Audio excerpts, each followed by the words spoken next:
Hello and welcome to today's edition of the Listening Lounge. My name is Nick Day and I'm CEO of JGA Recruitment Group, and we're specialist payroll and HR recruiters. Now, they say the quieter we are, the more we hear, and that listening is the secret to discovering the greatest of stories. So sit back, relax, and enjoy today's fantastic guest. Today, I'm really excited to welcome Lesley Cooper to the show. For those not familiar, she is a management consultant with over 25 years experience in the design and the delivery of all elements of employee wellbeing management programs. Now, we talk about wellbeing all the time in the world of HR. Lesley is an absolute professional in this space. My personal belief here, success is really visible, right? We see the performances of businesses, we see the bottom line numbers get published, but it's the impact behind that success that's often invisible. So what I'd like to know from your perspective and your experience, what impact are you seeing this huge amount of pressure we're seeing put on people at the minute having on well-being that perhaps we're not always seeing behind the scenes? We live in a world now, don't we, where there are just too many claims on our attention. So, and by the way, we recruit for highly engaged people. So what happens when you put highly engaged people in that environment is that they engage endlessly.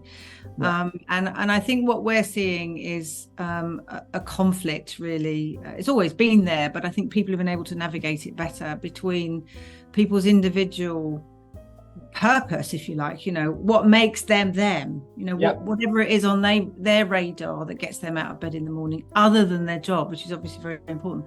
How you square the whole person with the bit that does the job, because the bit that does the job is pulled into an environment where they are actively encouraged, and also they want to contribute to the max to their company mission, and those two things are coming in conflict, obviously, and what happens is, to try and resolve that conflict, people just work longer hours, which is the equivalent of, which is great, that's okay, you can do that now and again. In fact, when we feel energized like that, we want to do that, but it becomes a sustainability problem, and that, I think, is what's playing out now. We've got workforces that have just the right number of people in them, perhaps a little fewer than they really need, and the natural tendency of engaged staff to make it work means that they are generally giving up the things that actually make them and make them sustainable. And of course, squeeze a balloon, it'll come out somewhere. The mental health statistics tell us that people are burning out much more regularly than they did. So to me, it's about divided loyalties, I think. What can businesses do to make sure they're engaging their staff on one hand and they're doing the right things by delivering what they're asking for, but not overworking them at the same time? The answer to it is prioritizing and understanding the role that recovery plays in sustainability. It's such a simple thing to say, and everyone they all nod, but then the behavior doesn't match it. It's recovery is seen as rest. It's something you do when you're able, when you're caught up. And trying to get organizations to understand, and we spend a lot of time doing this these days, that recovery is an intentional investment in the next performance wave. It's not something you do when you're exhausted. If you want to sustain your personal performance, and of course that means organizationally sustain your organizational performance, you need to recognize that humans are not built like computers. They're not designed to be always on. It's sprint, recover. In our ancestry, we would have huge periods of physical activity while you were chasing lunch, and then you'd wrestle it to the ground, and then you'd eat it, and then you'd lie down in your cave for a while. What happens now is you take another phone call, you make another call, you get on another Zoom. So that kind of low level adrenalization, which is great on one level for a while because it makes you feel 100% alive, and some of us have a little bit of urgency addiction, so we like that. It makes us feel vital. But over time, physiologically, we haven't changed very much. We're not designed to function like that. So cognitively, you obviously lose your edge. Emotionally, you become living in that constant threat state, because that's what your brain thinks is happening. Whoa, what's happening here? Got to keep going, got to go. Something's chasing me.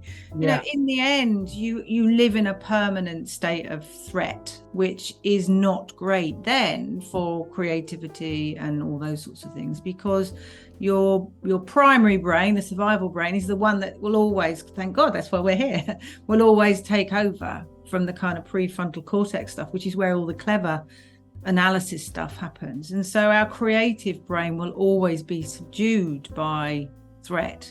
So that's not what doesn't happen straight away, but you live in that environment for a longish period of time, then you get into that kind of permanent state of arousal, which then makes other things more difficult. I think it's a mindset thing to start with. It's understanding. And once people change their minds about it, I get it. So what we say is 10 in 90. For every 90 minutes, you should be spending 10 minutes doing something different. It's not lying on the ground with a wet towel on your head. This is going to do something different. If you've been involved in a very cerebral task, go and do something that's more diffuse focus. If you've been sat on your chair, as we all are, get up, go downstairs, walk around, get the blood moving in your body, come back, carry on with that task, or do a new task, come back to that task in another 90 minutes. Chunking your time up is actually much more consistent with the way our brains like to work. When you started describing how hard we work, I felt exhausted. And just talking about taking a 10-minute break genuinely relaxed that feeling in my mind. And that was actually working for me. I'm hoping it's doing the same impact for those listening, right? We very rarely do it. I've got a couple of things that come to mind here. The first is, how much are we guilty as businesses of continuing what is a self-perpetuating cycle? Because there's a bit of you talk about mindset here. If my compatriot, though, is always, there's a little bit of us that sometimes we want to take a break, but we're scared to, because we know that we feel like everyone else is working 100 miles an hour. So if we don't, I'll get found out or I'll get caught behind. And everyone else is actually thinking the same thing. But the reality is everyone in that group probably needs a bit of a rest or those recovery periods. So that's kind of the first point I'd love to explore in just a moment. I'm going to angle that with a different podcast bad thing here. I'm going to ask two questions in one. The second bit is, I deliver executive coaching to senior leaders, and I have a coach myself. And the one thing he helped me with is something that I couldn't see for myself, which is all about recovery. And I'm going to say what he said, because I think hopefully this will resonate. It did for me. And there's a podcast by Jake Humphreys called the High Performance Podcast, and they talk about this a lot. A Grand Prix is won and lost in the pit stop. It's the one time that a Grand Prix car with all of its amazing performance credentials takes a break. It's very short. We're talking minutes and seconds, but without those pit stops, the cars don't finish the race. The tires go, it breaks down. And my coach said this to me, and it suddenly went, whoa, you know what? That's it. I have never taken a break in what I do. It's one thing to the next. And if that's me, that's the truth for everybody else, which links to that self-perpetuating cycle. What can we do, and what are Working Well doing as a business, because this is an actual expert here, to help break the cycle of en masse overworking?